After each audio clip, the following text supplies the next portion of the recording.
စိတ်ညစ်စရာတွေကြုံလာတဲ့အခါဒီစာအုပ်ကိုဖတ်ပါဥနှောက်ကောင်းဖို့စာဖတ်ပါစိတ်ထားတက်ဖို့စာဖတ်ပါ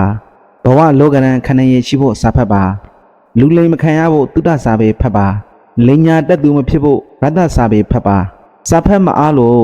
နားနဲ့စာဖတ်ရှင်သူတွေအတွက်တုဒ္ဒရတ္တစာပေပေါင်းစုံကို The Book Reader for Brain YouTube Channel မှာဝင်ရောက်နားဆင်နိုင်ပါတယ်ဗျ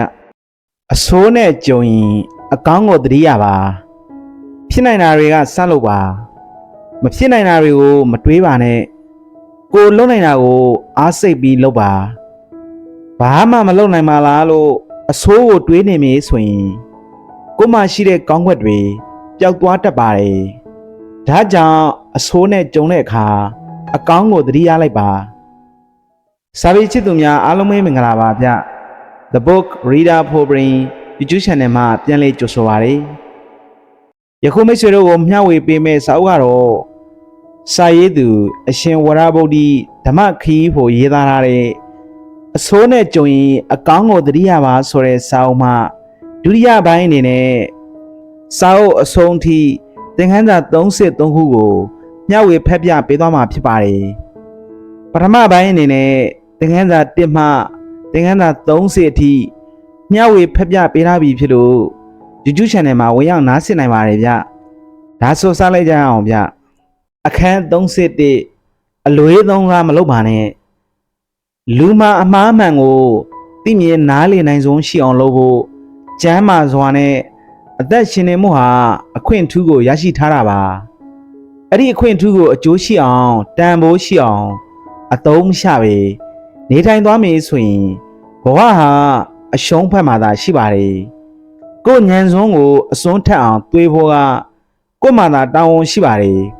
သူများပြောသမျှကိုယုံနေတာဟာကိုယ့်အသိဉာဏ်ကို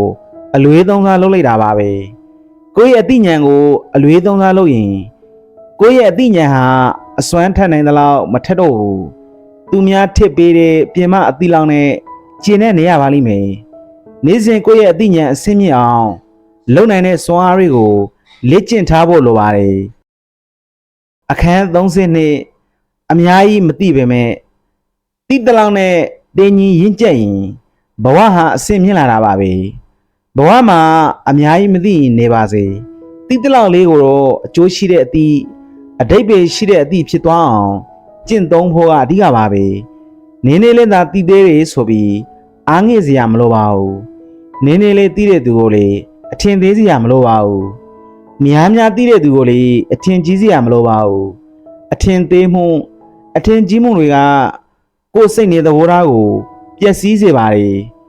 ကိုယ်သိထားတာလေးကိုကိုယ်ဘဝအတွက်အဓိပ္ပာယ်ရှိတဲ့အသည့်ဖြစ်သွားအောင်ကျင့်သုံးသွားနိုင်နေဆိုရင်အဲ့ဒီနေနေလေးသိထားတဲ့အသည့်ကတန်ဖိုးကြီးမားပါတယ်သိတာတွေများပြီးဘဝကိုအသည့်နဲ့အကျင့်ဟန်ရှက်ညီအောင်မနှိမ့်တတ်ရင်မြင့်မြတ်တဲ့ဘဝရင့်ကျက်တဲ့ဘဝတေညီတဲ့ဘဝဖြစ်လာမှာမဟုတ်ပါဘူးဘာပဲလုပ်လို့ကိုလုပ်တဲ့အလုပ်ဟာ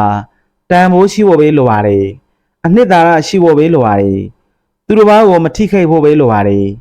ညံ့နိုးဖွယ်ဖြစ်တဲ့အလုပ်ဖြစ်ဖို့ပဲလိုပါတယ်ကိုလုပ်လိုက်တဲ့အလုပ်ကတန်ဖိုးတွေရှိနေတယ်အနှစ်သာရတွေပြည့်ဝနေတယ်ဆိုရင်အေးချမ်းမှုကိုဖြစ်စေပါတယ်ကိုကြိုးတရားတွေဖြစ်စေတယ်ဆိုရင်အသိဉာဏ်တိုးပွားရင့်သန်မှုကိုဖြစ်စေပါတယ်ကောင်းကျိုးတရားတွေဖြစ်စေတယ်ဆိုရင်အသိဉာဏ်တိုးပွားရင့်သန်မှုကိုဖြစ်စေပါတယ်တိတလောက်နဲ့တင်းကြီးရင့်ကျက်ရင်ဘဝဟာအဆင့်မြင့်နေပါပြီဘဝမှာအများကြီးမလုပ်နိုင်ရင်နေပါစေကိုလုပ်တဲ့အလုပ်ကမိမိသူတော်ဘာအကျိုးရှိတဲ့အလုပ်ကိုလုပ်ဖြစ်တယ်ဆိုရင်တန်ဖိုးရှိနေပါပြီအဲ့ဒီတန်ဖိုးရှိတဲ့အလုပ်ကိုစေတနာကောင်းလေးထည့်ပြီးဆက်လုပ်နေဖို့ပဲလိုပါတယ်အဆက်မပြတ်လုပ်နေရင်းကနေတစ်စင်းထက်တစ်စင်းမြင့်တဲ့ထက်မြင့်ပြီးဘဝလွတ်မြောက်မှုပန်းနိုင်အထိအရောက်လှမ်းနိုင်ပါတယ်အခန်း33ပြင်လို့မရပေမဲ့ဖြစ်နိုင်ပါတယ်ကံကောင်းမှုတွေကိုရရှိနိုင်တဲ့နေ့တစ်နေ့ဖြစ်အောင်မနဲ့မိုးလင်းအိယာကနိုးထချင်းကစပြီးနောက်ဆုံးအိယာဝင်ချိန်ထိစိတ်ထားကောင်းမှုတွေနဲ့ဖြတ်သန်းဖို့လိုပါတယ်ဖြတ်သန်းတွေ့ကြုံရတဲ့အရာတွေကိုကောင်းမွန်တဲ့ဘက်ကနေမြင်တတ်ဖို့လေးအရေးကြီးပါတယ်အကောင်းဘက်ကမြင်တဲ့ချစ်တဲ့ရင်စိတ်သက်သာရာရပါတယ် လူတရားဟာစိတ်ချမ်းသာမှုရတယ်ဆိုတာအကောင်းမြင်တတ်တဲ့စိတ်ထားတွေရှိလို့ပါအကောင်းဖက်ကနေမြင်တတ်တွေးတတ်တဲ့စိတ်ထားမှမရှိဘူးဆိုရင်ကိုယ်စိတ်နှလုံးငြင်းအေးချမ်းသာမှုကိုဘယ်တော့မှရမှာမဟုတ်ပါဘူးကိုယ်စိတ်နှလုံးတည်ငြိမ်အေးချမ်းခြင်းအကောင်းမြင်တတ်တဲ့စိတ်ထားကိုအရင်မွေးပါမနေ့ကလက်လွတ်ဆုံးရှုံးသွားတဲ့အရာတွေကိုပြန်တန်းတာပြီးတိုးကရောက်နေစရာမလိုပါဘူးဒီနေ့မှာအကောင်းဆုံးစိတ်ထားနဲ့ပြန်လေတီဆောက်ဖို့သာအရေးကြီးပါတယ်မရှိတော့တဲ့အရာနဲ့ရောက်ရှိမလာသေးတဲ့အရာတွေဆိုတာကိုယ့်လက်ထဲမှာရှိတာတော့အသုံးမဝင်ပါဘူးအသုံးချဖို့အခွင့်အရေးမရှိပါဘူးကိုယ့်လိုအပ်ချက်ကိုဖြစ်စည်းပေးနိုင်ဆုံးမရှိပါဘူးဒါကြောင့်မရှိတော့တာမဖြစ်လာသေးတဲ့အရာတွေကိုတွေးပူပြီးစိတ်မိုးလူမိုးဖြစ်မနေပါနဲ့ရှိတာတွေကိုသာတွေးပါအဲ့ဒီရှိတာတွေကိုအကျိုးများအောင် cultivation လုပ်ဖို့လိုပါတယ်တနာကျင်နာတတ်တဲ့စိတ်ထားကိုမွေးဖြစ်အောင်မွေးပါ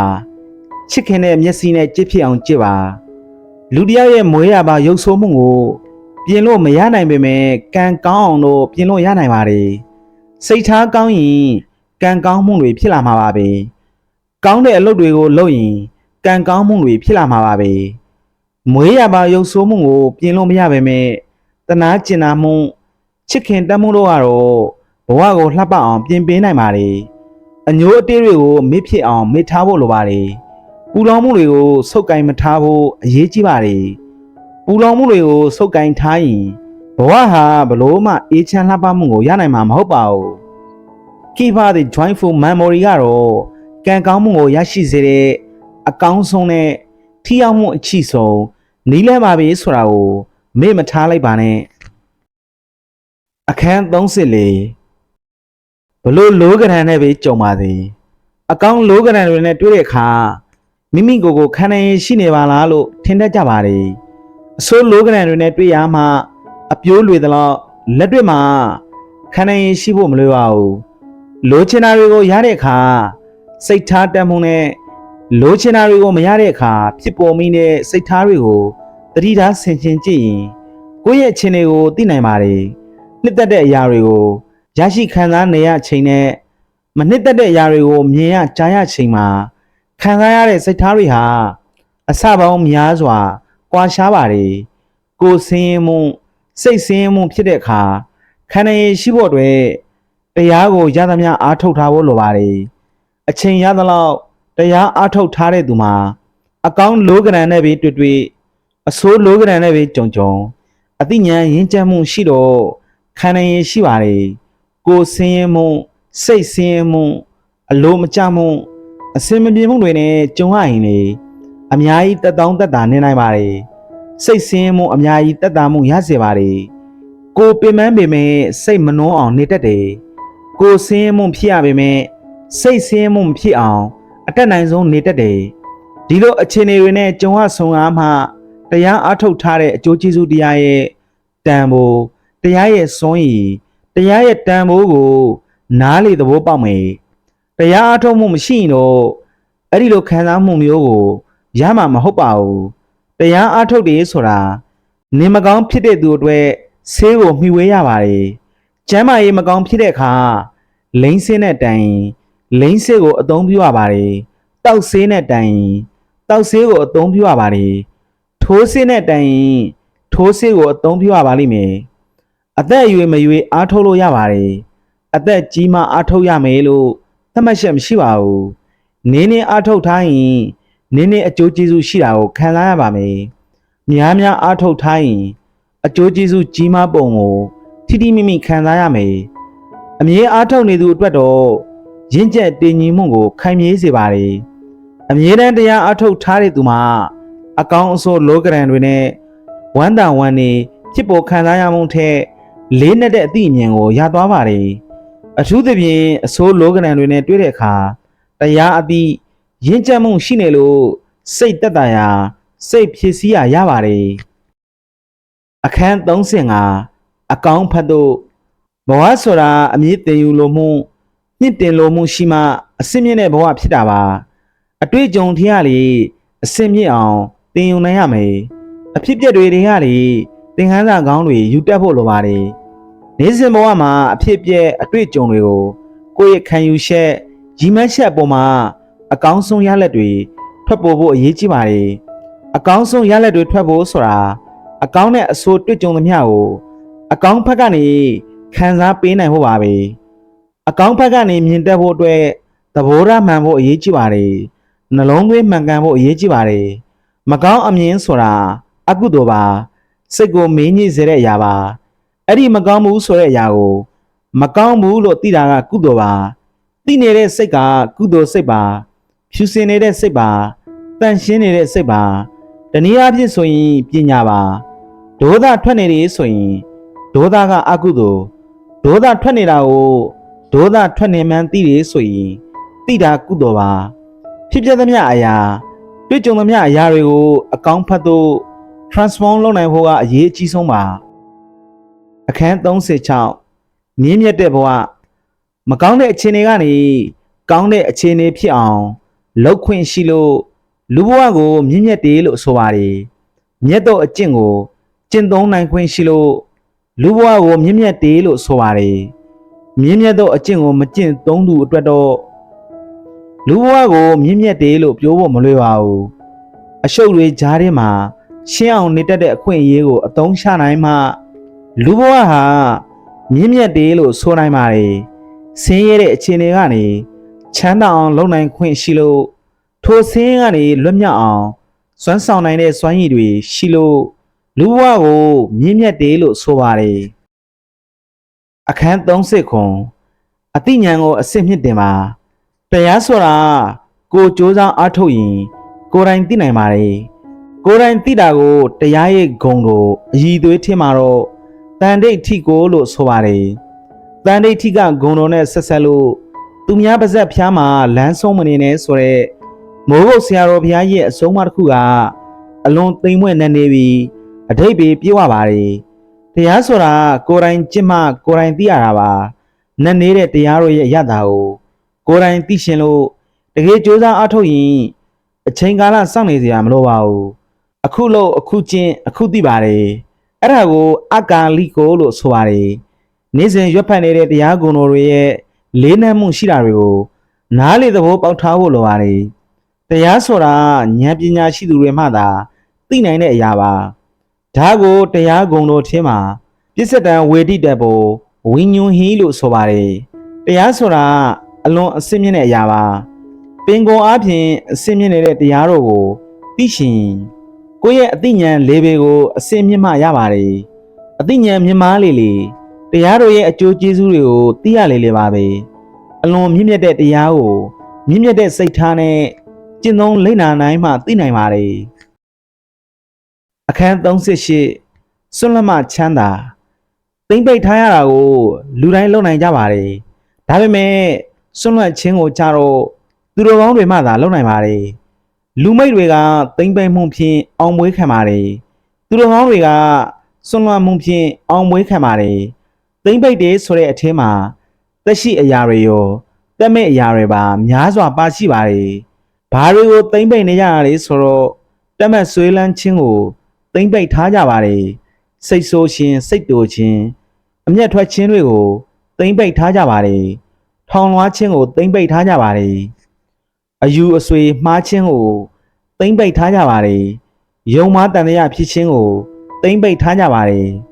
မစင်ကြင်မှုတွေကိုသိမ့်ပိတ်ထားကြပါတယ်မနာလိုခြင်းကိုသိမ့်ပိတ်ထားကြပါတယ်ဝန်တိုကောက်ကျစ်ခြင်းကိုသိမ့်ပိတ်ထားကြပါတယ်အမှားသိမြင်မှုကိုသိမ့်ပိတ်ထားကြပါတယ်စံကျင်မဲ့အနေနဲ့ကတော့သိမ့်ပိတ်ထားတဲ့အရာတွေကိုစွန့်လွတ်နိုင်မှမြင့်မြတ်တဲ့သူဖြစ်တာပါလွတ်မြောက်တဲ့သူဖြစ်တာပါ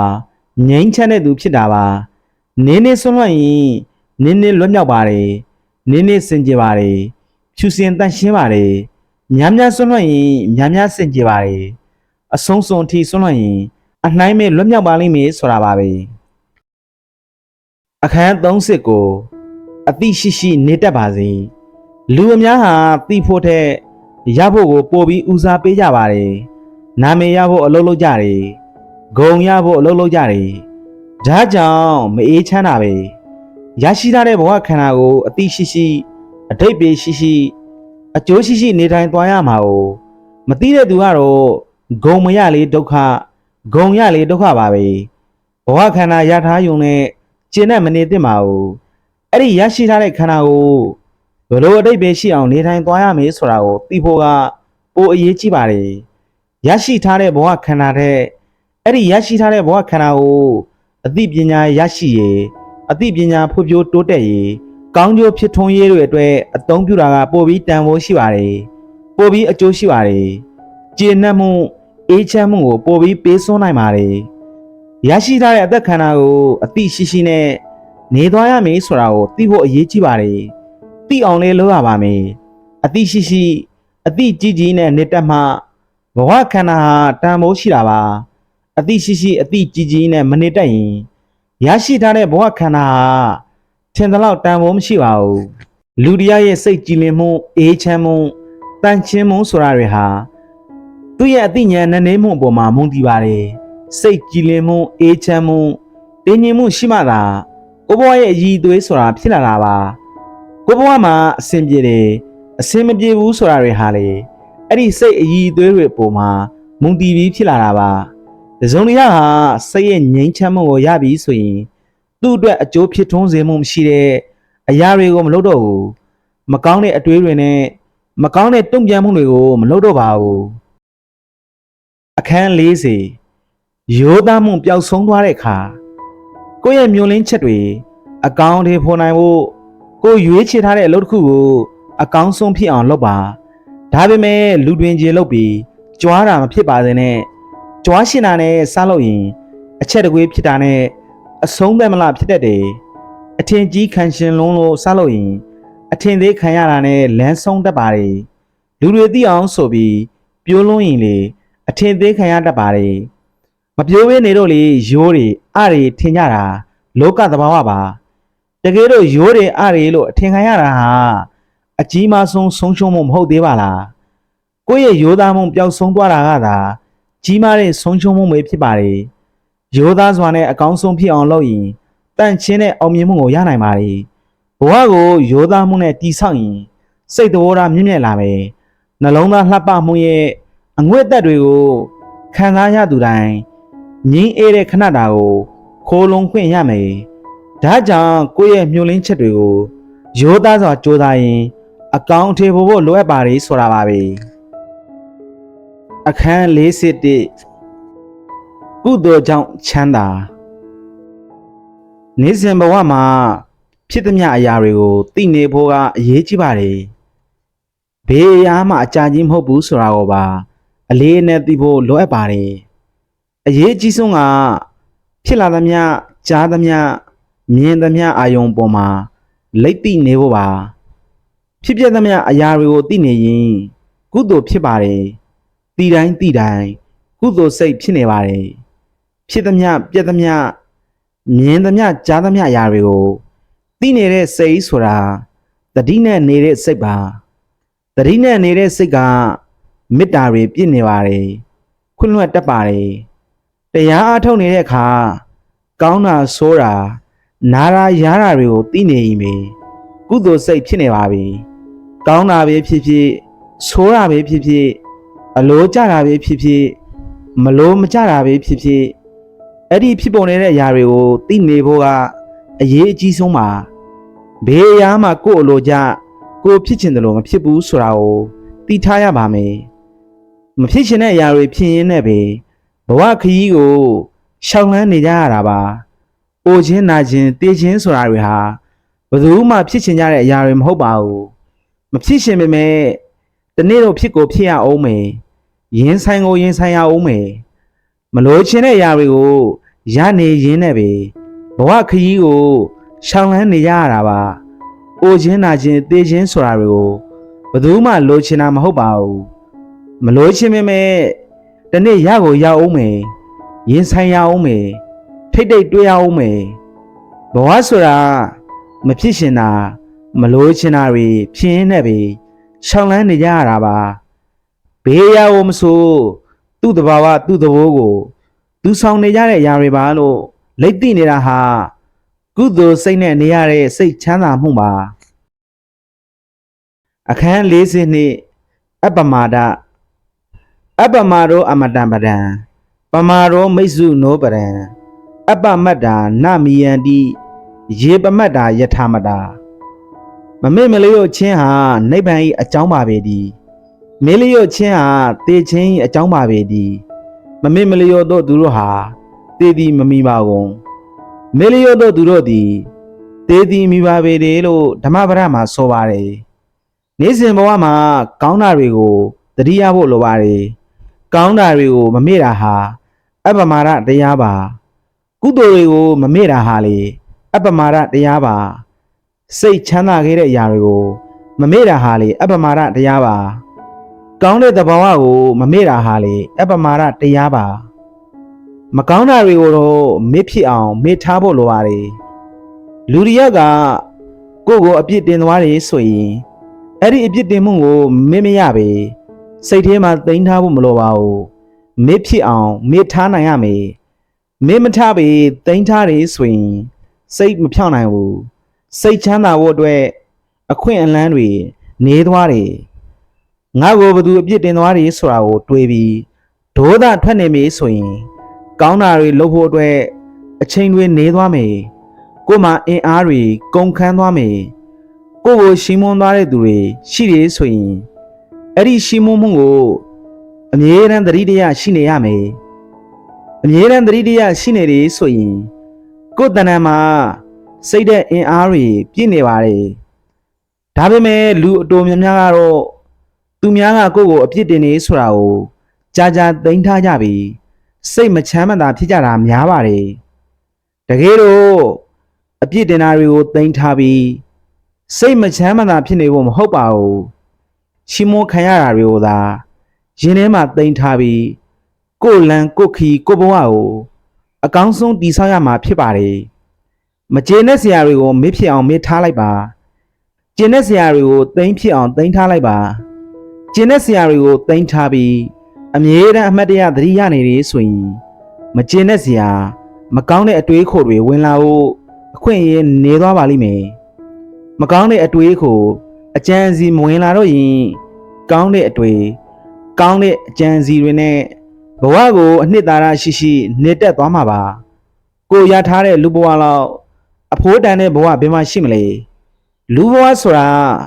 ကြိတ်တယ်လို့ပုံဖော်လို့ရတဲ့ဘဝပါကိုရထားတဲ့လူဘဝဆိုတာအစင်းမြင့်အောင်လှုပ်ယူလို့ရတယ်လို့အစင်းနှင်းအောင်လေးလှုပ်ယူလို့ရပါတယ်အစင်းမြင့်တဲ့သူဖြစ်အောင်လှုပ်ယူမှာလားအစင်းနှင်းသူအဖြစ်နဲ့နေသွားမှာလားဆိုတာကတော့ကိုယ့်ရဲ့ရွေးချယ်မှုကိုယ့်ရဲ့အားစိတ်မှုကိုယ့်ရဲ့စိတ်နေသဘောထားတတ်မှုအပေါ်မှာသာမူတည်ပါတယ်အခန်း43ကောင်းကွက်တွေကိုသာတွေးလိုက်ပါလူတစ်ယောက်နဲ့တစ်ယောက်ဇရိတ်တဘာဝမတူတာတွေရှိကြပါမယ်ဖြတ်တန်းလာရတဲ့ဘဝအတွေ့အကြုံမတူတာတွေရှိကြပါမယ်သင်ယူလေ့လာခဲ့ရတဲ့အခြေအနေမတူတာတွေရှိကြပါမယ်ခံယူချက်ချင်းမတူတဲ့အခါနားလေပုံချင်းမှာမတူညီကြတာတွေလည်းရှိနိုင်ပါတယ်လောကမှာမွေးဖွားလာကြတဲ့လူသားတိုင်းမှာအကောင်းနဲ့အဆိုးရိုးနှိုးနေကြတာပါပဲသူ့မှာအကောင်းနဲ့အဆိုးရိုးနှိုးနေတယ်လို့ကိုယ်မှလေးပဲအကောင်းနဲ့အဆိုးရိုးနှိုးနေပါတယ်ဒါကြောင့်အခြေအနေတစ်ခုကိုမြင်ပုံခံစားပုံအတိတ်ပဲကောက်ပုံချင်းမတူညီနိုင်တဲ့အခါကိုမြင်တယ်လို့သူလေးမြင်မေးလို့ပုံသေးတွေးမထားဖို့လိုပါတယ်ငါမြင်တယ်လို့မမြင်ရကောင်းလားဆိုပြီးစိတ်မဆိုးဖို့လေးလိုပါတယ်စိတ်ရှိရှိထားပြီးမြင်တဲ့ကြစ်တဲ့နေတဲ့ဆက်ဆံတတ်တဲ့အလေးအကျင့်တွေကိုသင်ယူထားဖို့လိုပါတယ်လောကကြီးကိုအမျိုးသားကမြင်ပုံနဲ့အမျိုးသမီးမြင်ပုံကမတူနိုင်ပါဘူးလူကြီးမြင်ပုံနဲ့လူငယ်မြင်ပုံမတူနိုင်ပါဘူးအသိပညာအားနည်းသူအမြင်နဲ့အသိပညာအားကြီးသူမြင်ပုံချင်းလည်းမတူနိုင်ပါဘူးရင့်ကျက်မှုအားနည်းသူအမြင်နဲ့ရင့်ကျက်မှုရှိတဲ့သူအမြင်လည်းမတူနိုင်ပါဘူးမြင်ပုံချင်းမတူတဲ့အတွက်ကြောင့်အမြင်နဲ့ခံစားချက်ကိုကြည့်ပြီးတော့ကိုယ်မြင်တယ်လို့သူများမမြင်နိုင်တာကိုမကောင်းဘူးလို့ပြောလို့ရနိုင်ပါမလားပြောလို့ရနိုင်မယ်မထင်ပါဘူးအမြင်မတူတာကိုအမြင်မတူဘူးလို့နားလေဖို့သာလိုပါတယ်အိုးသူ့ဘက်ကချစ်တော့ပုံစံတစ်မျိုးနဲ့မြင်တာရှိသလိုကိုယ့်ဘက်ကချစ်တော့ဒီလိုမြင်ရတယ်ဒီလိုအမြင်တွေမတူကြတာကိုနားလေဖို့လိုပါတယ်နားလေဖို့ကြိုးစားရင်မခက်ပါဘူးသဘောထားကြီးရင် နားလေနိုင်ပါတယ်တဘာဝပကြီးကားရှက်တစ်ချက်ကိုမြင်ပုံအမျိုးမျိုးနဲ့ခံစားကြည့်တတ်ကြပါတယ်ကိုမြင်ပုံနဲ့သူမြင်ပုံမတူတာနဲ့ပဲမလှဘူးလို့ပြောမလားပြောလို့မရပါဘူးသူ့အမြင်ကိုနားလေပေးရမှာဖြစ်တယ်လို့ကိုအမြင်ကိုပါသူနားလေပေးဖို့လိုအပ်ပါလိမ့်မယ်အမြင်ကြည်လာလေလေနားလေမှုပေးနိုင်လေလေပါပဲနားလေမှုပေးနိုင်လေလေအသိဉာဏ်ကြီးတဲ့သူဖြစ်လေလေပါပဲဒါကြောင့်နှစ်ဖက်မြင်ဖြစ်အောင်ကြိုးစားရမယ်နေ့စဉ်ဘဝဖြတ်သန်းမှုတွေမှာကိုအခက်အခဲကိုနားလေသလိုသူ့အခက်အခဲကိုပါဖြစ်ဆွဲနားလေပေးဖို့လိုပါတယ်ကိုဖြစ်ရှင်တဲ့ဆန္ဒကိုသိသလိုသူ့ဆန္ဒသူဖြစ်ချင်တာကိုလည်းပဲကိုရှင်းစာပြီးနားလေပေးဖို့လိုပါလိမ့်မယ်ကိုကတကယ်တတ်နိုင်နေဆိုရင်လိုအပ်နေတဲ့ကွက်လက်တွေမှာတတ်နိုင်သလောက်ဖြစ်တဲ့နာကိုဖြစ်စည်းပေးရမယ်ဖြစ်လေဖြစ်တဲ့မာလေးရဲ့နဲ့တက်လေးတက်နိုင်မာလေးရဲ့နဲ့ဖြစ်စည်းမပေးဘူးဆိုရင်သူလေးမတိုးတဲ့မကြီးပွားသလိုကိုလေးမတိုးတဲ့မကြီးပွားနိုင်ပါဘူးမတက်နိုင်တော့ကိစ္စမရှိပါဘူးကိုတက်နိုင်တော့တက်နိုင်သလောက်လေဖြစ်စည်းပေးတာအကျိုးဖြစ်ထွန်းစင်မှာသိချပါတယ်သူတစ်ပါးအကြောင်းကိုပဲသိအောင်ကြိုးစားနေလို့မဖြစ်ပါဘူးကို့အကြောင်းကိုပါသိအောင်ကြိုးစားသင့်ပါတယ်ကို့အကြောင်းကိုသိအောင်အများကြီးကြိုးစားထားဖို့လိုအပ်ပါတယ်တကယ်လို့သူများအကြောင်းကိုသိချင်ကို့အကြောင်းကိုအရင်ဆုံးသိအောင်လုပ်ယူရပါမယ်ကို့အကြောင်းကိုယ်တိုင်တော်ရာခိုင်နှုံးပြည့်သိဖို့မလွယ်ပါဘူးဒါကြောင့်သူတစ်ပါးအကြောင်းလေးရာခိုင်နှုံးပြည့်တကယ်မသိနိုင်ပါဘူးဖြစ်ပျက်တွေစုံနေတဲ့နေ့စဉ်ဘဝမှာသူများအကြောင်းမသိဘဲနဲ့တော့တစ်ဖက်သက်ကြီးမထင်ထားဖို့မဆွတ်ဆွေးဖို့သတိထားရပါမယ်သူများအကြောင်းကိုရာနှုံးပြည့်မသိသေးရင်အကောင်းဆုံးကတော့သူ့ရဲ့ကောင်းခွက်တွေကိုပဲတွေးထားလိုက်ပါကိုနဲ့ရင်းနှီးခင်မင်ချစ်ခင်ကြောင်းဝင်သူတွေရဲ့ကောင်းတဲ့အချက်ကလေးတွေကိုမကြားတွေးဖြစ်အောင်တွေးပါကိုလေးစားရတဲ့သူတွေရဲ့မြင့်မြတ်တဲ့ဂုဏ်ထူးဒေသတွေကိုအာယုံပြုပါအထူးသဖြင့်ကိုယ်စိတ်ထဲမှာတစ်စုံတစ်ယောက်ကိုမကျေမနပ်ဖြစ်နေသူ့ရဲ့ကောင်းတဲ့အချက်ကလေးတွေကိုတွေးဖြစ်အောင်တွေးပါကောင်းတဲ့အချက်ကလေးတွေကိုတွေးပါများရင်ကျဉ်းနှံ့မှုတွေရလာမယ်ကျဉ်းနှံ့မှုရလာရင်အေးချမ်းမှုရလာမယ်အေးချမ်းမှုရလာရင်ပူလောင်မှုကအလိုလိုနေပါသွားမယ်ကျင်းစင်သွားမယ်မြင့်မြတ်တဲ့သူဖြစ်ရှင်နေဆိုရင်မြင့်မြတ်တဲ့သူတွေရဲ့အကြောင်းကိုရေးသားထားတဲ့စာပေတွေကိုလစ်လာဖတ်ရှုမှတ်သားပြီးမြင့်မြတ်တဲ့သူဖြစ်အောင်ကြိုးစားနိုင်ပါတယ်စိတ်ထားကောင်းတဲ့သူဖြစ်ရှင်နေဆိုရင်စိတ်ထားကောင်းတဲ့သူတွေရဲ့အကြောင်းကိုလေ့လာပြီးစိတ်ထားလှအောင်လက်ကျင့်လုပ်ယူနိုင်ပါတယ်ရိုးသားတဲ့သူဖြစ်ရှင်နေဆိုရင်ရိုးသားတဲ့သူတွေရဲ့အကြောင်းကိုတွေးပြီးရိုးသားတဲ့သူဖြစ်အောင်ပြုပြင်သွားလို့ရပါတယ်ဒီသေးချာချာလေးလေးနက်နက်စဉ်းစားကြည့်ရင်တကယ်အကျိုးရှိပါတယ်မြင့်မြတ်သူတွေရဲ့အကြောင်းကိုတွေးရင်းနဲ့မြင့်မြတ်တဲ့သူဖြစ်ရှင်တဲ့စိတ်ကိုဘေးအရာနဲ့မှနှိုင်းမရပါဘူးစိတ်ချမ်းသာသူတွေရဲ့အကြောင်းကိုတွေးရင်းနဲ့စိတ်ချမ်းသာတဲ့အရာကိုဘေးအရာနဲ့မှနှိုင်းလို့မရပါဘူးအဲ့ဒီလိုမျိုးချမ်းသာကိုယ်တိုင်ကြုံဖူးမှသိနိုင်ပါလိမ့်မယ်ရိုးသားတဲ့သူတွေရဲ့အကြောင်းကိုတွေးရင်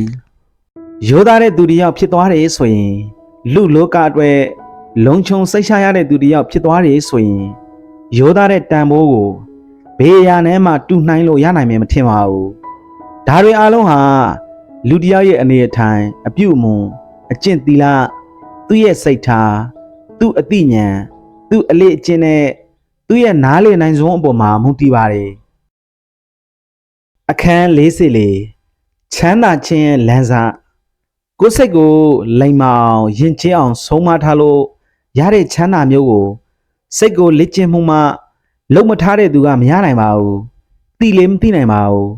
စိတ်ကိုလက်ကျင့်မှုမရှိပေဖြစ်တယ်လို့ကြုံတယ်လို့နေတဲ့သူမှာစိတ်ကိုယဉ်ကျေးအောင်လိမ်မအောင်ဆုံးမထားသူရဲ့စိတ်ချမ်းသာတယ်လို့မျိုးသိနိုင်ခံစားနိုင်ရနိုင်စရာအကြောင်းမရှိပါဘူးစိတ်တန်ဒဏ္ဍဒုက္ခဝဟံစိတ်ကိုဆုံးမထားတာဟာချမ်းသာခြင်းရဲ့လမ်းအစပါပဲစိတ်ကိုယဉ်ကျေးအောင်ဆုံးမနိုင်တဲ့သူဟာသူတော်ကောင်းကြီးဖြစ်ပါတယ်ဒီစိတ်ကိုယဉ်ကျေးသိမ်မွေ့အောင်ဆုံးမနိုင်သူတွေကပဲအထွတ်အထိပ်ကိုရောက်သွားကြတယ်ဒါကြောင့်စိတ်ချမ်းသာမှုရခြင်းစိတ်ယဉ်ကျေးသိမ်မွေ့အောင်အရင်လက်ကျင့်ထားတာအကောင်းဆုံးပါအခန်း45ပြိုးသိမှပြောပါလူတယောက်ရဲ့အခက်ခဲကို သူ့ကိုကိုရှင်းစာစိတ်ထားသူတွေကသာနားလေနိုင်ပါတယ်စာလုံနေတဲ့ចောင်းသားအဖို့တခါတလေမှ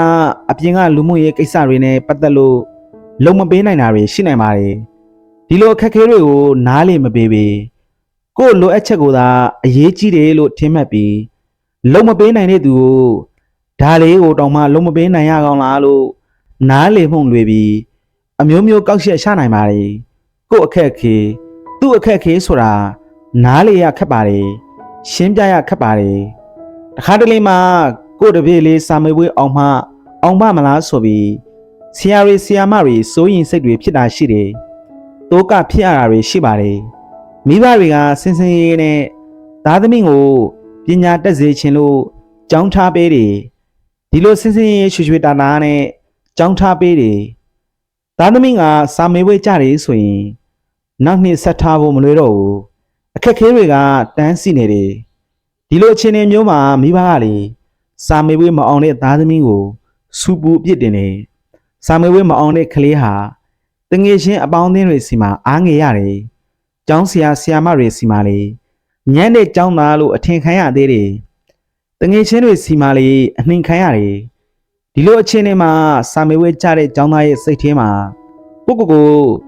ယုံကြည်မှုမရှိတော့သလိုဖြစ်သွားတယ်ဆိုရင်တိုးတိုးတနာစရာကောင်းပါတယ်ဒီလိုခက်ခဲတွေကိုဘသူကမှ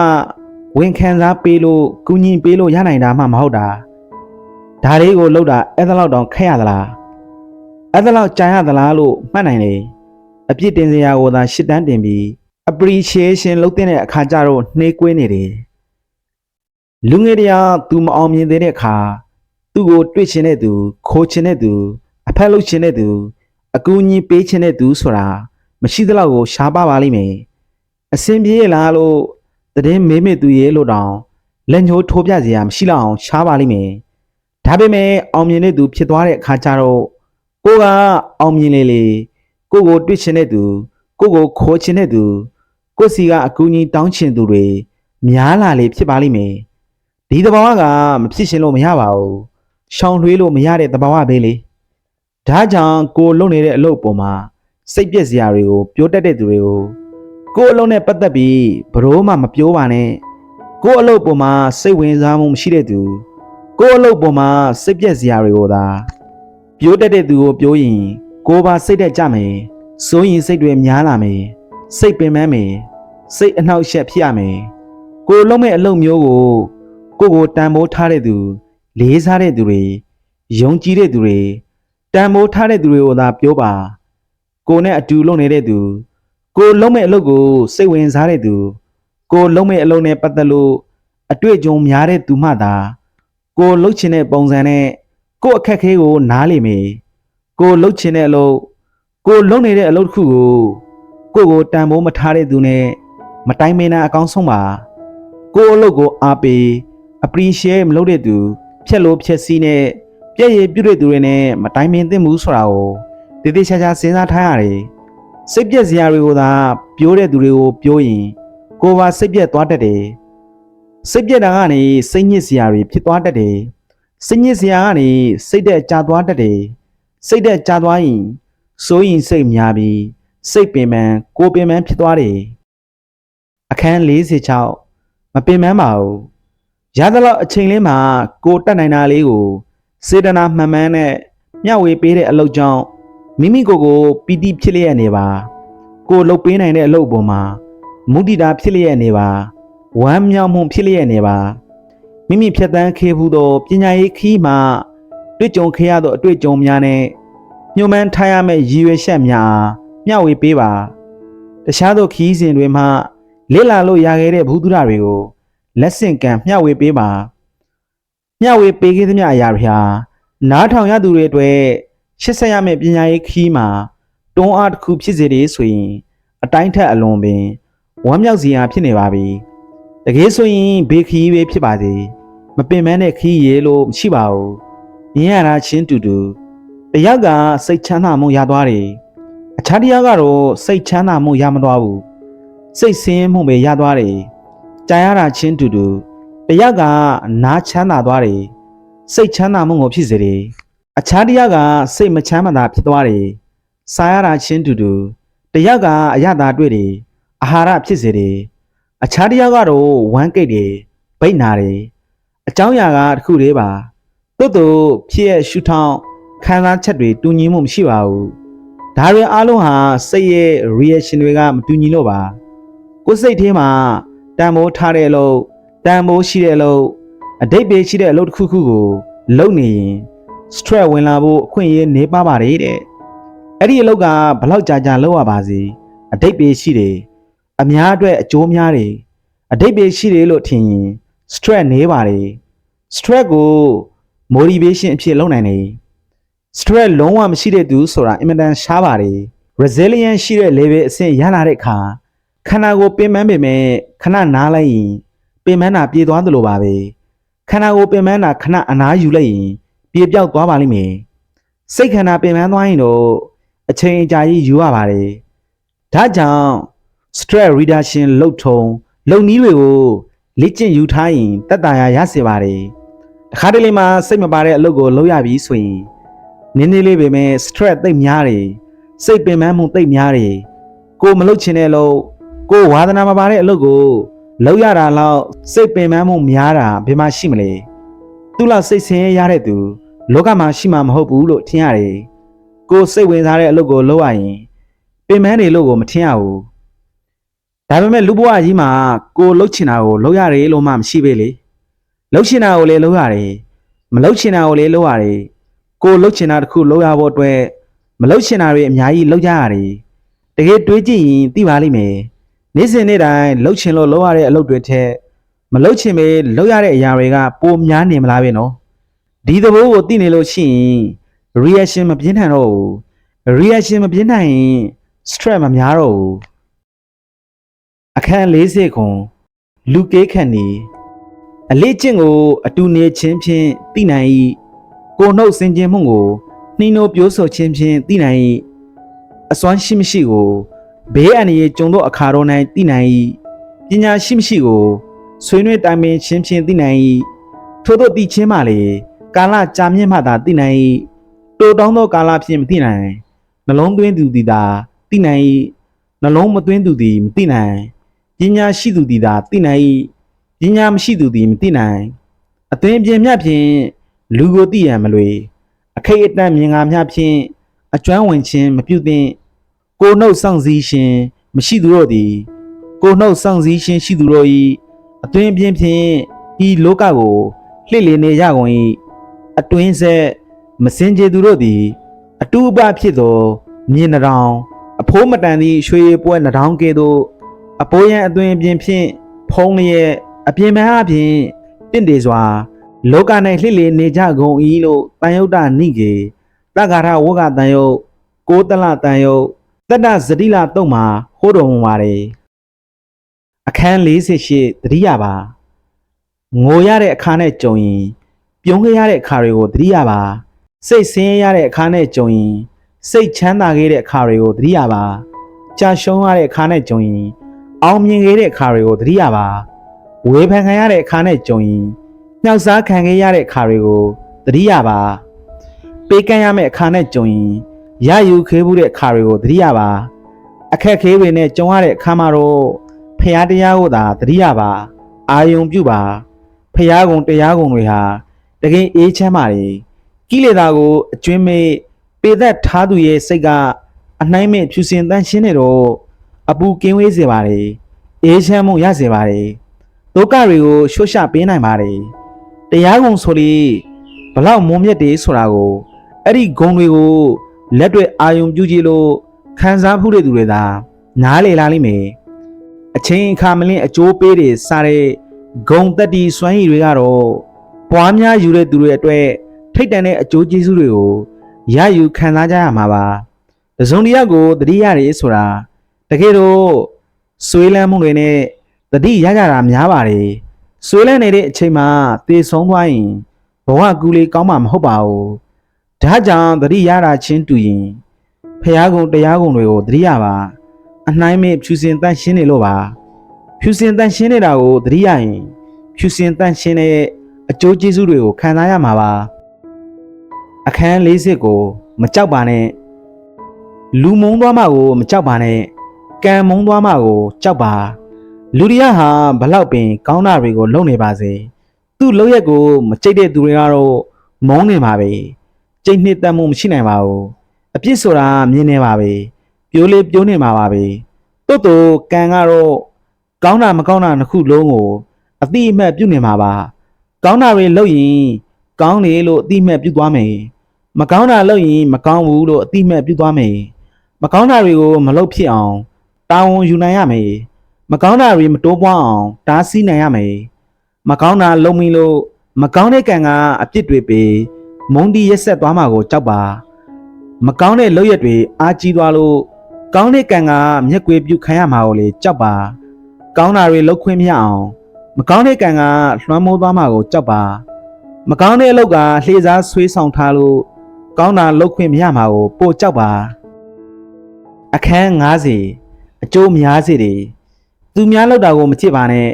သူများလောက်တာကိုကြည့်နေယုံနဲ့ကိုလုံးရမယ့်ကိစ္စတွေပြီးမြောက်နိုင်မှာမဟုတ်ပါဘူးသူများလောက်တာကောင်းမကောင်းဝေဖန်နေယုံနဲ့ကိုအတွက်အကောင်းဖြစ်သွားတာမဟုတ်ပါဘူးကိုလောက်တာကိုပဲကြည့်ပါကိုလောက်တာကိုကောင်းမကောင်းစီးစေရမယ်လိုအပ်တဲ့ဟာခွက်တွေကိုဖြစ်ဖြစ်ပိုးနေတာတွေကိုချိုးချရမယ်သူများလောက်တာမှားတယ်မှန်တယ်ဝေဖန်နေတာတဲ့အဲ့ဒီနေရာမှာငါသားဆိုရင်ဘလို့နေမှလဲဆိုတာကိုကြည့်တင်ပါတယ်ကိုလုံနေတဲ့အလုပ်ကိုစင်ကျင်နေရင်စင်ကျင်တဲ့လောက်ကောင်းကျိုးပေးသွားမှာပါမွန်မြတ်နေရင်မွန်မြတ်တဲ့လောက်ကောင်းကျိုးဖြစ်ထွန်းသွားမှာပါကောင်းတာတွေလုပ်ဖို့အခွင့်အရေးတွေများစွာရှိနေပါရဲ့နဲ့ကောင်းအောင်လုပ်ဖို့မေးလျော့နေတယ်ဆိုရင်ဒါအခွင့်အရေးဆုံးရှုံးသွားတယ်လို့ဆိုရမယ်ကောင်းတာတွေလုပ်ဖို့အင်အားရှိနေလျက်နဲ့အဲ့ဒီအင်အားတွေကိုအသုံးမချပဲမရှိတဲ့အရာတွေကိုပဲတွေးနေရင်မဖြစ်နိုင်တာတွေပိုများတယ်တူရှိစီမှာဖြစ်နိုင်တဲ့အင်အားတွေရှိပါတယ်ဖြစ်နိုင်တဲ့အခွင့်အရေးတွေရှိပါတယ်ဖြစ်နိုင်တဲ့အားတွေကိုအသုံးချမှဖြစ်တဲ့နာတွေဖြစ်လာနိုင်တာပါအခန်း51ရိုးသားမှုပျောက်ဆုံးသွားတဲ့အခါရိုးသားမှုပျောက်ဆုံးသွားတဲ့အခါထိန်းချုပ်နိုင်ဆုံးမရှိပါခံစားရတာပဲဖြစ်ဖြစ်စံစားရတာပဲဖြစ်ဖြစ်အတိအမှတ်ပြုပေးပါတစ္ဆာ၄ပါးရှုထောင့်ကကြည့်ရင်ခံစားရတာဟာဒုက္ခသစ္စာဖြစ်တယ်လို့စံစားရတာဟာလေဒုက္ခသစ္စာပါပဲဒီခံစားရတယ်စံစားရတယ်ဆိုတာတွေဟာသူ့သဘောကိုသူဆောင်နေတာပါလူစိတ်သဘောထားကငါချမ်းသာတာပဲဖြစ်ချင်နေဆင်းရဲတာမဖြစ်ချင်ဘူးမကြားချင်ဘူးမမြင်ချင်ဘူးဆိုပြီးတောင်းဆိုလို့ရနိုင်ရင်တော့ကောင်းတာပေါ့နော်သူတို့ကတော့သူတို့အလုပ်ကိုလုပ်နေမှာပဲလေကိုယ့်ရဲ့အထီးကျုကိုအစစ်မြင့်တင်ပေးဖို့အရေးကြီးပါတယ်အထီးကျုလေးပေတွေအစစ်မြင့်လေလူတဘာဝကိုနားလည်မှုရှိလေပါပဲတခါတလေမှာစိတ်ပြတ်မိတာရှိမေတခါတလေမှာပြန့်လွင့်တဲ့စိတ်ဖြစ်မေဒီလိုဖြစ်တာကိုတယောက်တည်းလားဆိုတော့ဘေးဟုတ်မလဲကိုလိုလူတွေအများကြီးရှိနေပါတယ်ဒါဆိုရင်ငါတယောက်တည်းမှာဒီလိုဖြစ်တာမဟုတ်ဘူးများစွာသောလူတွေမှာဒီလိုအခြေအနေဆိုတာရှိနေတာပါပဲအကြာကြီးမဟုတ်ပါဘူးခဏနေဖြစ်ပြီးခဏနေပျောက်သွားမယ့်အရာပါသူတို့တွေကတိမ်မွေ့တယ်သူတို့တွေကိုဒီလိုမဖြစ်ပါနဲ့ဟိုလိုဖြစ်ပါဟိုလိုမဖြစ်ပါနဲ့ဒီလိုဖြစ်ပါလို့ control လုပ်နိုင်ဆုံးမရှိပါဘူး let them come let them stay and let them go အခန်း90နဲ့ကိုရွေးချယ်တော့လန်လူမှာအည်အသွေးတွေတိုးတက်မှုမရှိရင်သူများရွေးချယ်ပေးတဲ့လမ်းမှာလမ်းလျှောက်ရင်းနဲ့လမ်းစပိတ်သွားနိုင်ပါတယ်အည်အသွေးမြင်မာလာတဲ့အခါကိုလမ်းကိုကိုရွေးချယ်ဖို့တတိတွေရှိလာမယ်ပြတ်သားတဲ့ဆုံးဖြတ်ချက်တွေချနိုင်မယ်ဆုံးဖြတ်ချက်ပြတ်သားတာဟာစိတ်တဲ့အသိဉာဏ်ဖွံ့ဖြိုးမှုရဲ့လက္ခဏာပါပဲစိတ်နဲ့အသိဉာဏ်ဖွံ့ဖြိုးမှုရှိမှအတိတ်ပဲပြည့်စုံတဲ့ဘဝရဲ့ရည်မှန်းချက်တွေရုပ်လုံးပေါ်မယ်ဘဝတစ်ခုကိုရထားသူတိုင်းကိုဘဝကိုအခြေအနေကိုသိပြီးကိုလမ်းကိုရွေးချယ်တတ်ဖို့အရေးကြီးပါတယ်ကိုဘဝအခြေအနေကိုသိမှကိုရွေးချယ်ရမယ့်လမ်းကြောင်းကိုအနည်းဆက်ဆုံးခံမှန်းနိုင်မယ်ကိုဘဝကိုအခြေအနေကိုမသိရင်တော့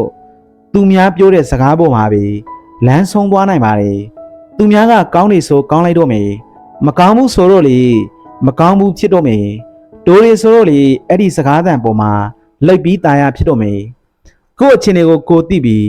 ကို့လမ်းကိုယ်တိုင်ရွေးချယ်ကိုလျှောက်တာကပဲ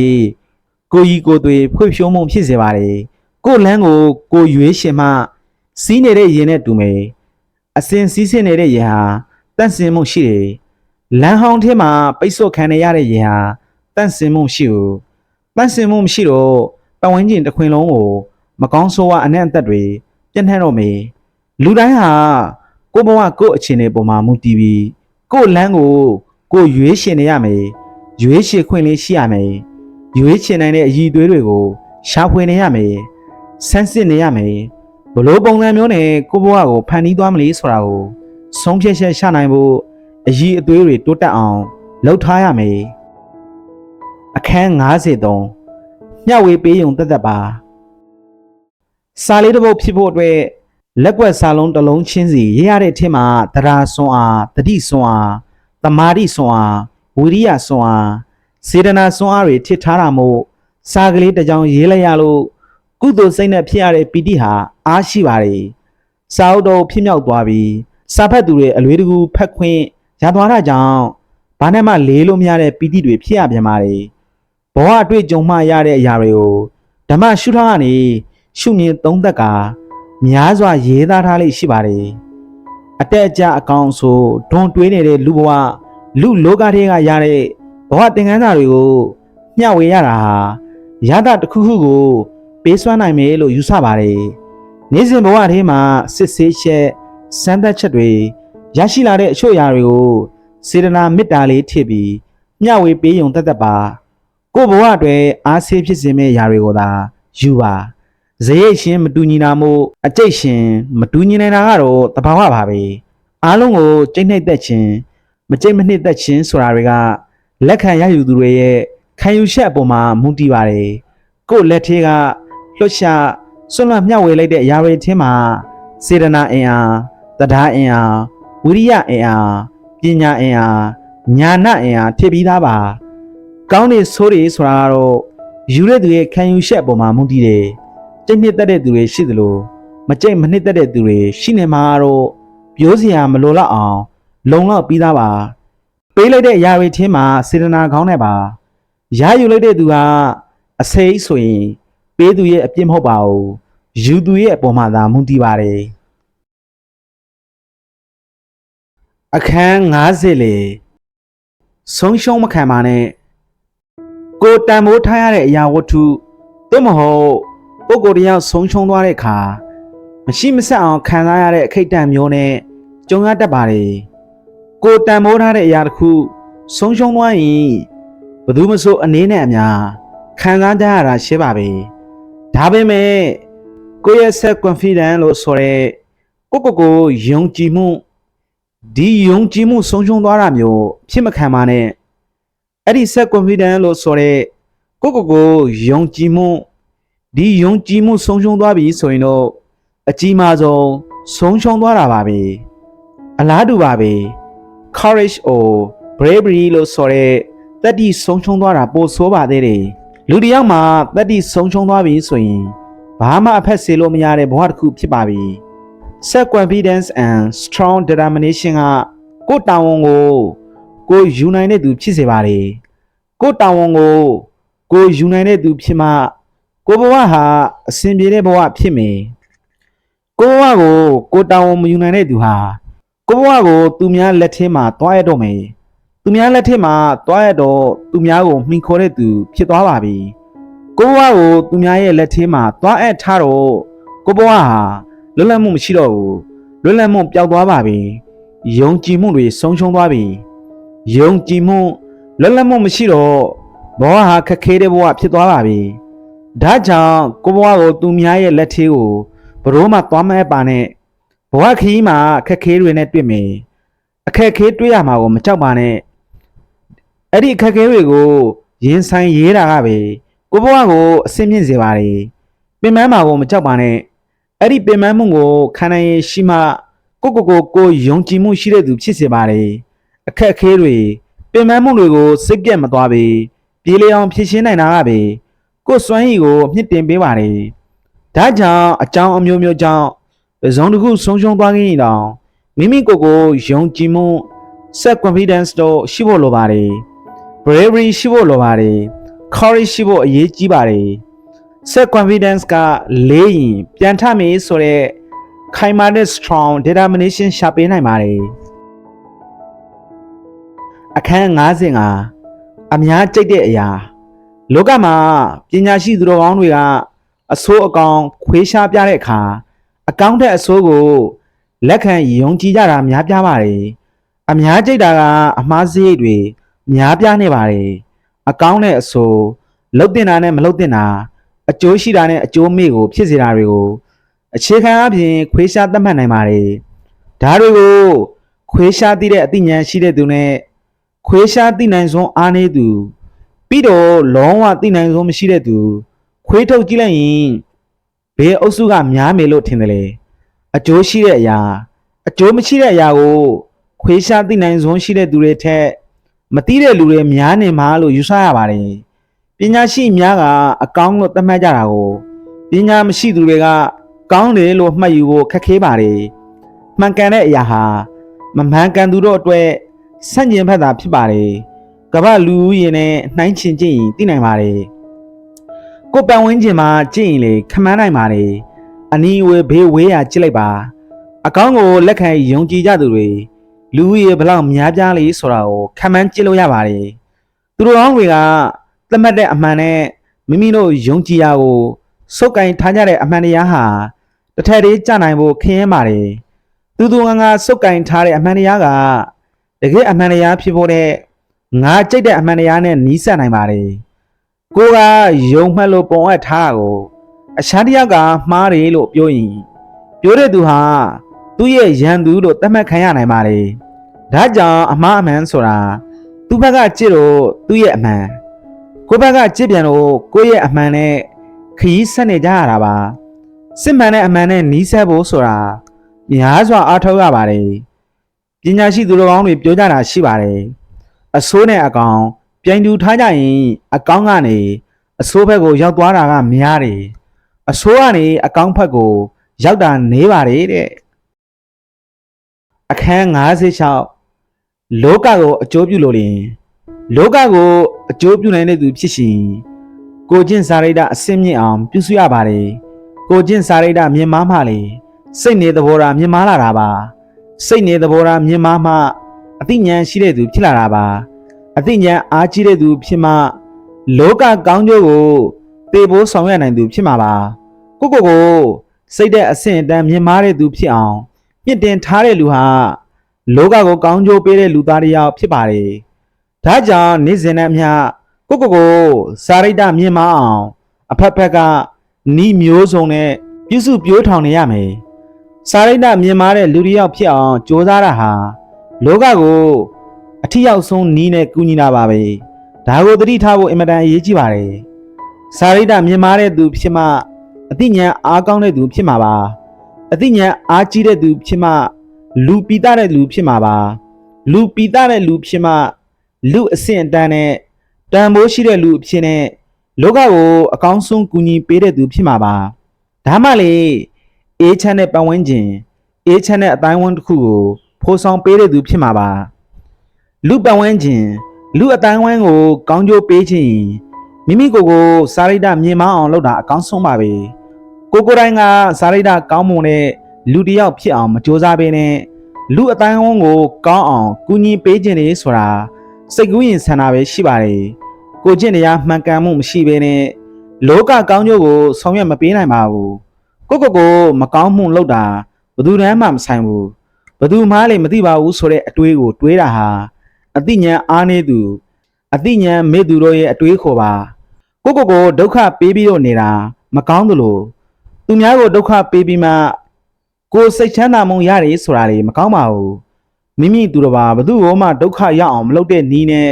စိတ်ချမ်းသာမှုရတာကပဲကောင်းပါလေကိုဒုက္ခရောက်အောင်မလုပ်ဘဲနေနိုင်တာဟာကိုကူညီရရောက်သလိုပတ်ဝန်းကျင်ကိုလေကူညီရရောက်ပါတယ်ကိုဒုက္ခပေးတဲ့သူမဖြစ်စေရသလိုသူတစ်ပါးကိုလေဒုက္ခပေးတဲ့သူမဖြစ်စေရအောင်နေနိုင်မှတကယ်အသိဉာဏ်နဲ့နေတဲ့သူလို့ဆိုရမှာပါကိုဒုက္ခပေးတာဟာပတ်ဝန်းကျင်ကိုပါဒုက္ခပေးရရောက်ပါလေဘာကြောင့်လဲဆိုတော့